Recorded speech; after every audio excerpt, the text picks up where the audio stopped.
Hi, my name is Rose, and I am here to do another video about avoidant personality disorder.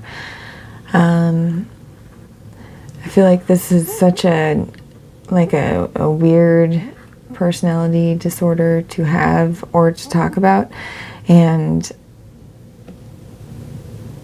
I want to say that thought might be a symptom of the disorder itself, or it might just be true that it's really boring subject to a lot of people. So I just I think I'm trying to make these videos for other people that have this problem, and maybe we can work on our problems together. I don't know.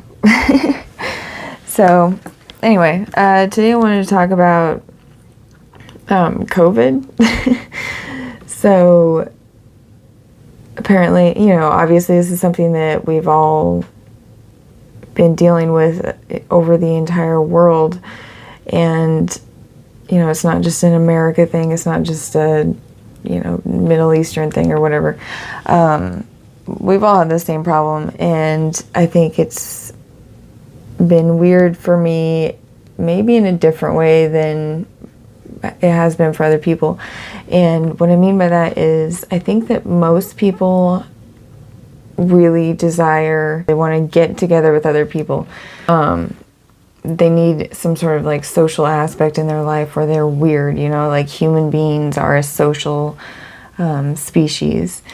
And I feel like I'm not necessarily the same way, in that I don't really need to go interact with the other people to feel complete in my day. I can spend my entire day by myself and I'll feel pretty good at the end of the day.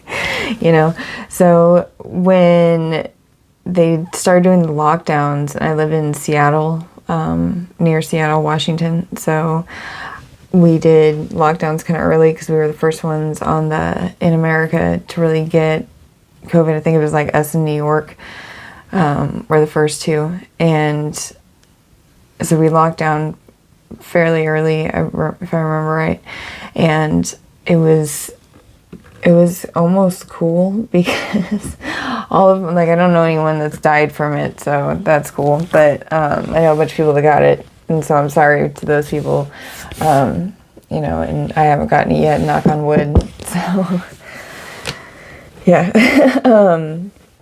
But because of the lockdowns, nobody was doing any parties, nobody was having any events, nobody had tickets to go see a show, and you could go to nothing. All the social aspect of it was just taken away, and I kept watching people around me who they were out of sorts, they just really needed to get out of the house. And I was like, this is weird, because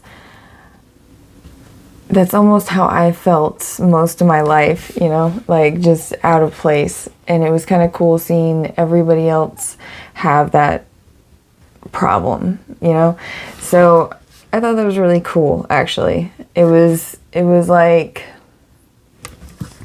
some episode of The Twilight Zone where if you could just get your way for 5 minutes just to see what it would be like, and then, some sort of plot twist, you get to see it through some magic lantern or some shit, I don't know.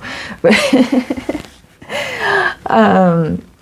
so it was kind of cool to me, I think, and I like to read a lot of books about how, our brain works, and, neuroplasticity and psychology and things like that, and so it was kind of cool, almost experimental, I think, to me. I guess anecdotally, I'm looking around at everybody I know, and I'm just like, that's how you would react if you were really uncomfortable. I can see it, you feel odd, you feel out of place, you feel weird, and so it was kind of cool to me to be able to see that.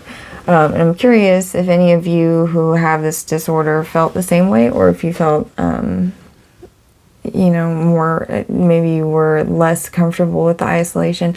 I talked to one person in the comment section who said that it took away his one bit of social interaction that he had at his job, which I could totally see that if you finally, broken through and you found some people that you're comfortable with, and all of a sudden they're not you know, that even that's not there, then I can see how that could be really depressing, and it can cause you like mental issues. But for me, I had the opposite effect. I thought it was really cool.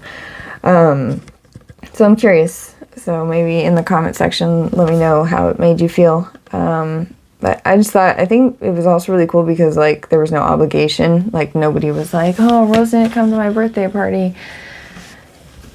And then whatever people think of me after that, like I'm a person who backs out of things, you know, don't keep my word. Anyway, also I think that having to wear a face covering everywhere I went is, I don't know, some in ways it's stifling, but in other ways it's kind of, I don't want to say freeing because that doesn't seem right, but it's like usually I have to really concentrate on how I'm reacting to another person and how they're talking to me. I have a broken nail. And with the mask covering half my face, I didn't really have to do that as much. And I feel like everyone else was kind of like awkward about it as well. And so it was less of an obligation for me to be like good at it, you know?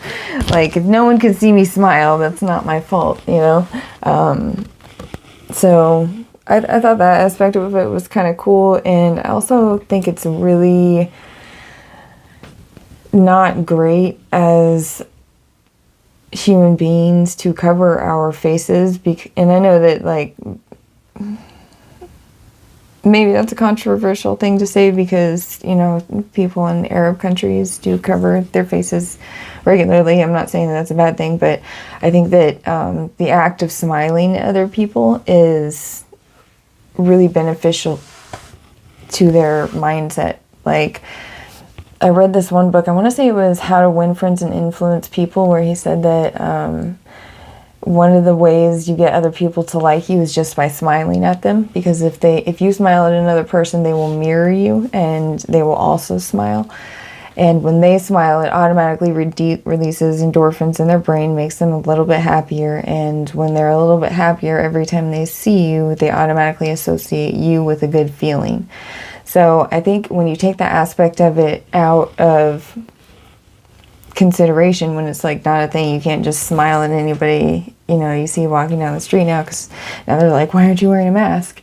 You know, are you trying to make me sick or something? Now it's negative. And I think that while it was kind of cool to me to not have to worry about what half of my face is doing when I'm trying to interact with other people, I think I try to smile at people enough that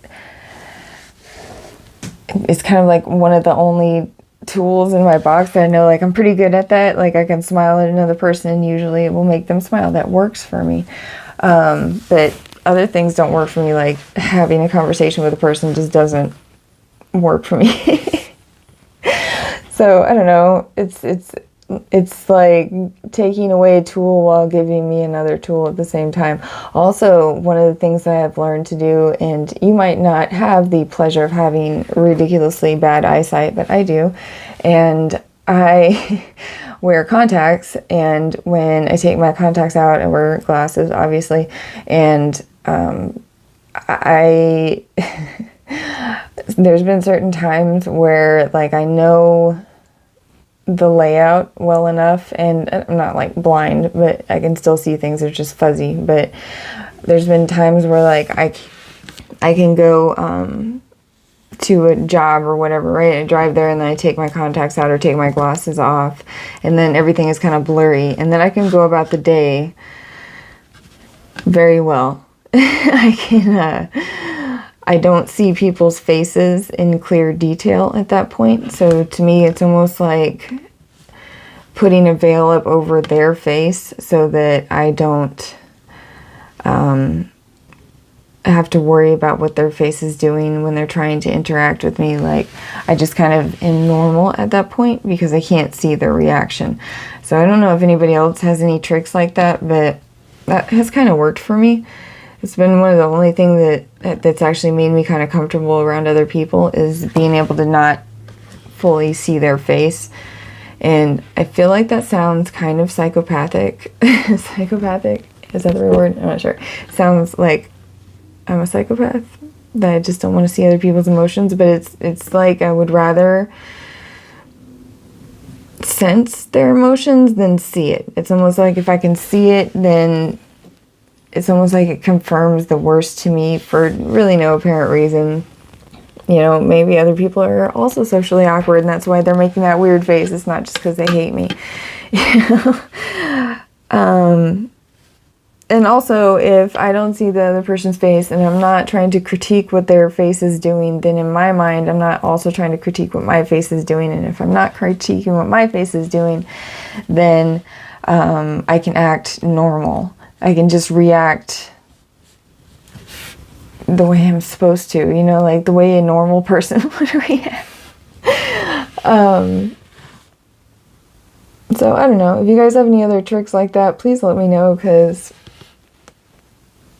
that's all I got, really. That and affirmations. Doing affirmations before going into a situation seems to help as well. Also, I'm curious how you guys who have this disorder reacted to being in lockdown. So my experience has been that I was just like, okay, I'm locked in my house. I have no excuses. I'm going to learn how to cook. I'm going to read a bunch of books. I'm going to get in shape. I was one of those people. I've read several memes that was like, there's two different types of people. Those who read 100 books and learned how to cook sourdough bread. And then there's the people who just sat on the couch trying to recover from trauma or something like that. I don't know. But I was the type of person that I learned how to do a bunch of stuff. So I listened to audiobooks, and I listened to them at like, I think about like 1.65 speed. So I'm able to listen to a lot of books quickly.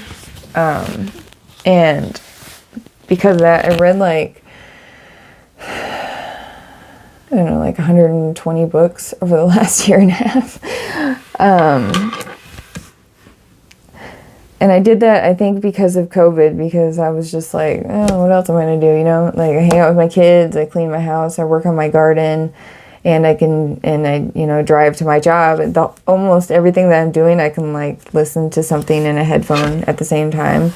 So having to be locked up from COVID has made it to where I've just been like, all right, I definitely have to rely on myself. What am I going to do? You know? So I learned how to cook, which is crazy. I had a roommate move in, she gave me like one tip, and like now all my cooking is better.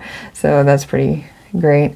Did a lot of experimenting, did some baking experimenting. I learned how to brine and marinate and all this kind of stuff, and learned how to, and now I have a bunch of house plants all over my house, and they're all happy and wonderful, and I need to mow and weed, but you know, I feel like I'm doing all right. So I'm curious how you guys reacted to COVID. Yeah, I just am curious how everyone else dealt with being on lockdown, being already socially awkward, being around other people who are not socially awkward but are thrown into this really awkward situation for them. I'm curious what you guys learned. I'm curious if you retreated into yourself or if you went out and tried to learn a bunch of extra stuff.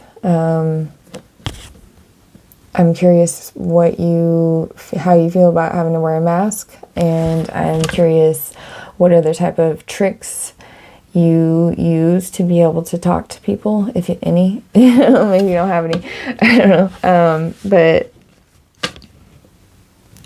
yeah, just let me know. I'm curious. I'd love to talk to other people with this problem. And, you know, no judgment coming from me. Don't judge my nails. I'm getting them done on Friday, okay? All right.